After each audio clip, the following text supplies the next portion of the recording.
The wet, dirty dish towel hit me directly in the chest. I didn't flinch. I just stood there, 63 years old, in the exact kitchen where I had cooked my son's childhood meals for over 2 decades. "Get out of my kitchen," she shrieked, pointing her perfectly manicured finger toward the hallway. "You are constantly in the way.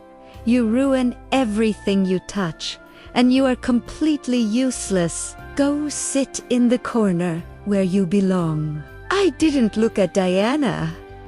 I looked past her, across the Marble Island, at my son, Chris, the boy I had raised completely alone after his father died. I waited for him to stand up. I waited for him to defend his mother. Instead, Chris took a sip of his expensive craft beer, actually clapped his hands together, and laughed. "Listen to my wife, Mom," Chris smirked, completely dismissing my humanity. "Just go watch television. Let the actual adults handle the house." I picked a wet dish towel off the floor, placed it neatly on the counter, and walked out of the kitchen in absolute silence. They thought they had just humiliated a helpless, poor, dependent old widow who had nowhere else to go. They thought they were the kings of my small, modest suburban castle. What Chris and Diana didn't know was that the woman they were treating like a live-in maid was secretly sitting on a $5 million restaurant empire, and she was about to serve them a dish of reality so incredibly cold it would freeze their arrogant blood. Welcome back to the Wise Chronicles. We are often conditioned to believe that a mother's love must be completely blind. We are told to endure disrespect, absorb humiliation, and sacrifice our own dignity just to keep our children close to us.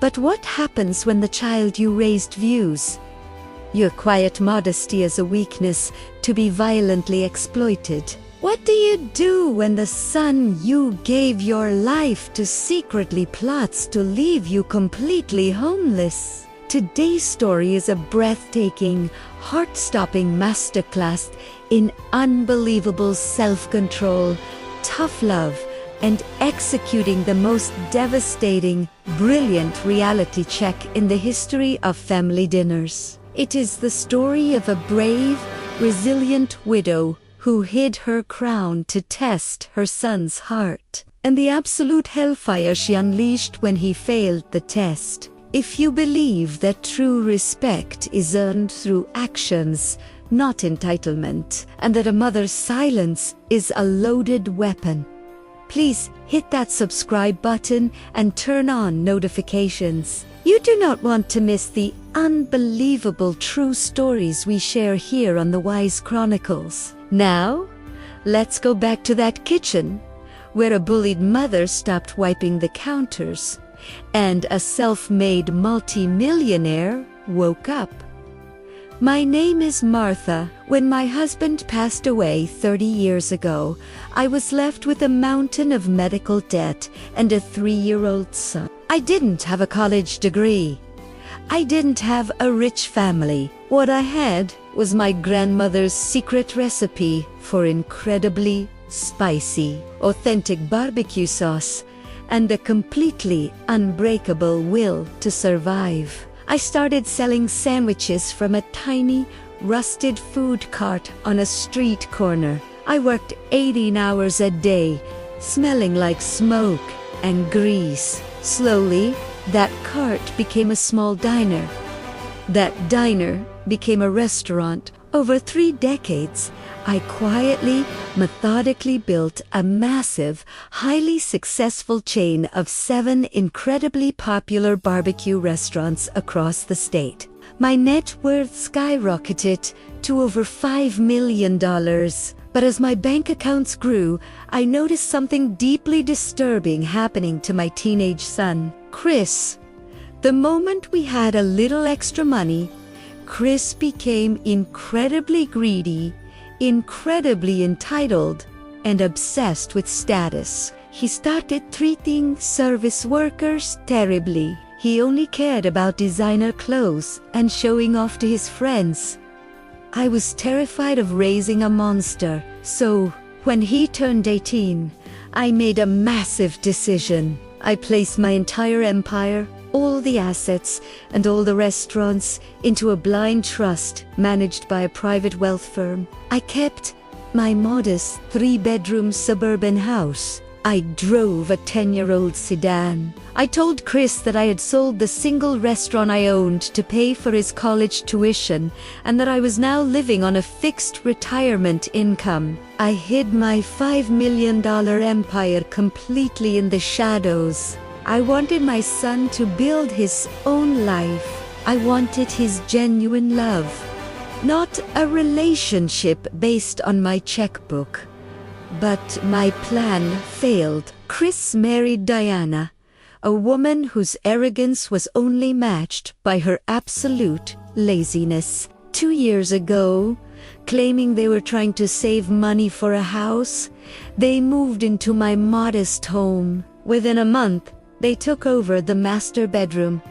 They stopped paying for groceries. They treated me like a domestic servant, barking orders at me, complaining about my cooking, and openly mocking my poor, sad life. I endured it because I was a mother, and I kept hoping my son would finally wake up, until I found the manila folder. It was a Tuesday afternoon. Chris had left his expensive leather briefcase open on the living room sofa. A stack of thick, legal documents had spilled out onto the cushions. As I went to put them back, my eyes caught the bold heading on the top page: Residential Property Transfer and Sale Agreement. I froze. I picked up the document. It was a contract to sell my modest home to a commercial real estate developer for cash. But the most horrifying, sickening part was at the bottom of the page. There was a signature line with my name on it, and next to it, written in pencil, was a perfect, practiced trace of my signature. Chris wasn't just living here for free. He and Diana were secretly plotting to forge my signature on a power of attorney document, illegally sell the house out from under me, take the cash, and leave their 63-year-old mother completely homeless. My heart didn't just break.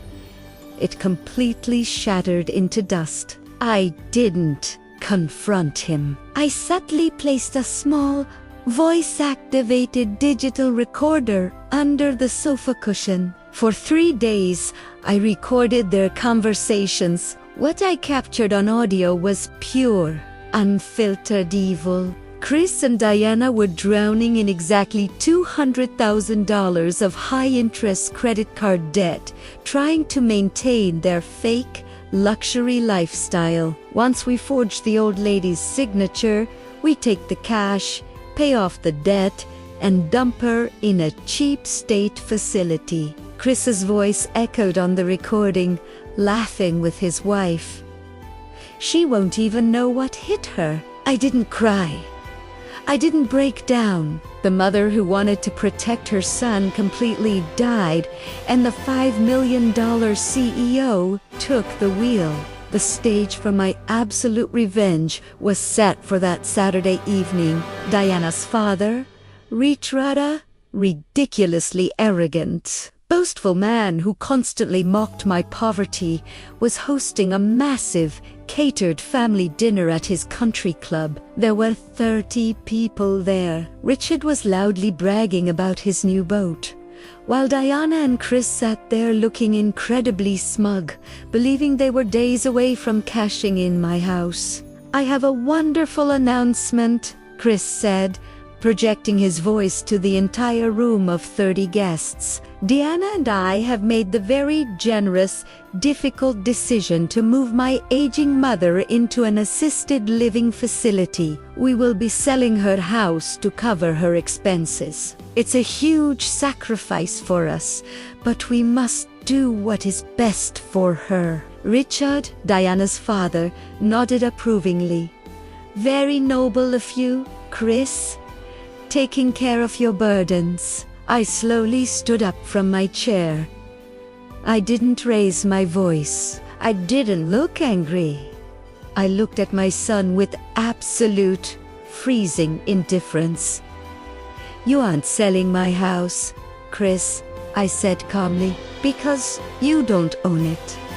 And neither do I. Chris frowned, looking confused.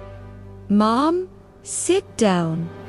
Your memory is failing. My memory is perfectly fine, I replied. I pulled out my cell phone and sent a single text message. The heavy mahogany doors of the private dining room swung open. Walking in was my attorney, Mr. Sterling, carrying a thick, black leather briefcase.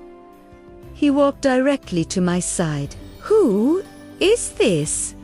Richard demanded, looking insulted. This is my corporate attorney, I announced to the dead silent room. Chris, you thought you were going to forge my signature to pay off your $200,000 in credit card debt. But you can't sell the house because the deed is owned by a blind corporate trust. A trust that controls exactly $5 million in liquid assets, commercial real estate, and 7 of the most profitable barbecue restaurants in this state. A trust that I am the sole 100% owner of. The entire room completely stopped breathing. Diana's jaw actually dropped open. Her arrogant father, Richard, choked on his wine. Chris turned the color of a goose, his eyes bulging out of his head. Mom, ... What are you talking about? Chris stammered, his hands beginning to shake violently. $5 million. You ... You're a waitress. No, Chris. I am the CEO, I said coldly. I pulled the digital audio recorder from my purse. And this is the audio recording of you and your wife plotting to commit felony forgery, grand larceny, and elder abuse. I pressed play. Chris's cruel, sickening voice echoed over the country club speakers. We take the cash, pay off the debt, and dump her in a cheap state facility. Diana let out a horrified gasp, covering her mouth. Richard looked at his daughter with absolute disgust. The wealthy guests started whispering furiously. Chris fell to his knees, right there in the country club dining room. The arrogance completely evaporated. He started sobbing hysterically, crawling toward me. Mom, please. I'm sorry. We were just desperate. We're drowning in debt. Please, you have $5 million. You can save us. I'm your son. I looked down at the boy I had sacrificed my entire youth for. I could send you both to a federal penitentiary tonight, I said, my voice echoing in the silent room. But that is too easy. You want my money, Chris. You want to live in my house? Fine. But you are going to earn it. Mr. Sterling handed them a legally binding contract. You are formally evicted from my home tonight, I stated. I have purchased a tiny one-bedroom apartment across town. I have paid the rent for exactly 6 months. After that, you are on your own. I am putting you on a strictly monitored, meager budget. And Diana looked up at me, her face smeared with mascara and tears, trembling in absolute fear. You are going to report to my downtown restaurant tomorrow morning at 6 a.m., I told her, my eyes completely merciless. You are going to put on an apron. You are going to scrub the floors, wipe the tables, and serve food as a waitress. Every single paycheck you earn will go directly to paying off your $200,000 debt. If you miss a single shift, I hand the audio recording to the district attorney, and you both go to prison for forgery." Diana burst into hysterical, agonizing tears, realizing her luxury, entitled life was completely, permanently over. That was 1 year ago. "I didn't send them to jail, but I gave them a prison of reality." Diana is currently working 50 hours a week serving barbecue to paying customers. She smells like grease, her manicures are gone, and she is absolutely exhausted. Chris is working a grueling desk job, driving a beat-up used car, legally forbidden from taking out another credit card. "They hated me at first, but a mother's job isn't to be liked. It is to build strong, capable humans." Slowly, the entitlement burned away. They are learning the absolute value of $1, the weight of a hard day's work, and the devastating consequences of greed. As for me, I moved out of the suburbs. I bought a stunning penthouse overlooking the city. I am 64 years old. I am incredibly wealthy, and I am finally absolutely free. We are often told that to be a good mother, we must endlessly forgive and hand our children the world on a silver platter. But true love sometimes means taking the platter away and handing them a mop. When the people you raise try to push you into the dirt, you do not let them bury you. You stand up, you reveal your crown, and you teach them exactly who actually rules the empire. What would you have done if you heard that secret recording of your own son? Would you have sent him straight to prison? Or would you have forced him to work off his debt exactly like Martha did? Let me know your thoughts in the comments below. I read every single one of them. If this breathtaking story of a mother's ultimate intelligence, fierce, tough love, and absolute devastating karma made you cheer, please hit that like button and share this video. And be sure to subscribe to the Wise Chronicles for more incredible, true stories of survival, exposing the truth, and rewriting your own ending. Thank you so much for listening. Always protect your peace, and I will see you in the next one.